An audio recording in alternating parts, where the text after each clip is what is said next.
jéem a rafetal suñu gëm ci Seydina Limaamu ndax suñu borom moo bind àddina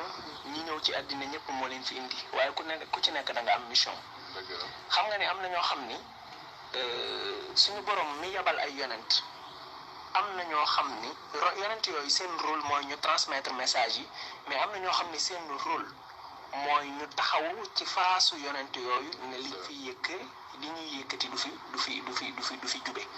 suñu borom wax na ci alxuraan ne wa kadalika ja'alna li kulli nabiyyin aduwan shayatina al insi wal jinni yuhi ba'duhum ila ba'din zuxrufa al qawli ghurura walaw sha'a rabbuka ma fa'aluhu fatarhum wa ma yafturun. yàlla wax ni yonent bu ma yabal bu ne boole naa ko ak ay noon ay seytaane la ñuy doon ci nit ñi ak ay seytaane ci jinne yi dañuy échanger ay paroles de sabotage yoo xam ne ku ko dégg bu sa ngëm woyofoon man ngaa bàyyi la nga jàppoon waaye mu teg ci ne bu sooboon sa boroom ñooñu duñu def loolu kon bàyyi leen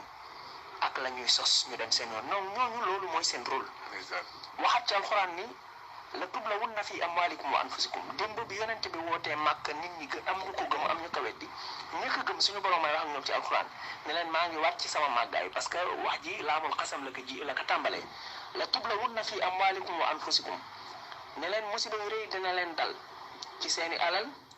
ak ci seeni bakken suñu borom dina leen ca nattu wala tasmaunna min alladina utul kitaaba wa min alladina ashraku adan kathira ñi nga xam ni ñoom la ñu joxoon ay téere démb ak ñi nga xam ne gëmuñu nekku borom bi wala dañ koy bokkaale ñooñu ñëpp di ngeen dégg ci ñoom ay kàddu yu ñaaw ñu koy teg ci seeni der yéen ñi ànd ak Rasulullah mais in tasbiru wa tattaqu fa inna dalika min azmi al umur bu fekkee ne ànd ngeen ak muñ ak patience ak ragal yàlla na ngeen xam ne loolu lu rëy la lu ngeen defal seen borom. donc nit ñi xam ne surtout taalibe yi maanaam coow yi nga xam ne mooy xew ci biti bu mu leen déranger nañ bàyyi xel ne ku nekk ci àddina da ngaa am rôle. yow en tant que taalibe Seydina Limaamu sa rôle mooy gëm boobu nga gëm Seydina Limaamu nga rafetal ko te rafetal ko mooy def li nga xamante ni moom la la digal. dafa am benn sage bu nettali benn histoire bu gàtt histoire ñaari nit yoo xam ne dañoo toog nee na ci wetu jàkkaarloog dex gi ci jamonoy tàkkusaani suuf coucher du soleil jant bi di suux kenn ki di wax ak morom mi naan image bi moo rafet xoolal jant bi ni muy suuxee ak couleuram bi naan morom mi xoolal image bu yéeme bi nee na morom mi di gestu di daxayoo bi taxawoon ci mbaggam naan kan ban image. ñu baree bari nag ci àddina loolu moo leen dal maanaam yoo yi leen di mat léeg-léeg moo leen di préoccupé ba li gën a am solo gën a rafet da leen di échappé lu mel noonu laay bañ mu dal laayeen bi mooy mbir yi ak coow liy am ci biti ak bruit bi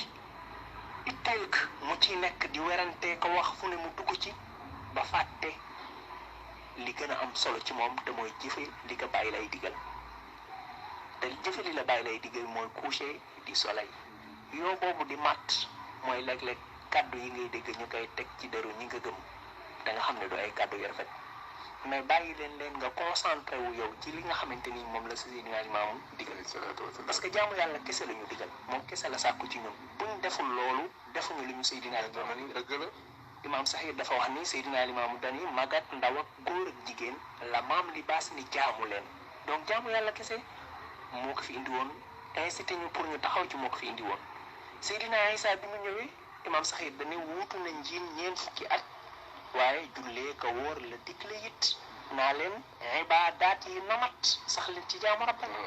ba ci sax Seydina Isa bi mu génnee àddina Seydina Amandione bi mu ñëwee ci place boobu aussi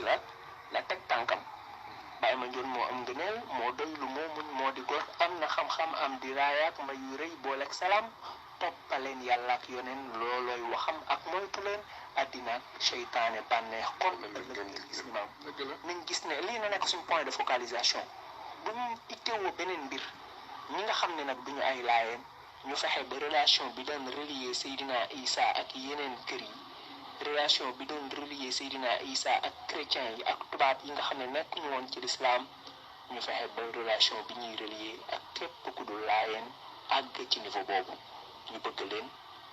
jàppalante ak ñoom dund ci jàmm combat boo xam ne verdict ba yowmal xiyaam lay feeñee jarul toog fii di bàkku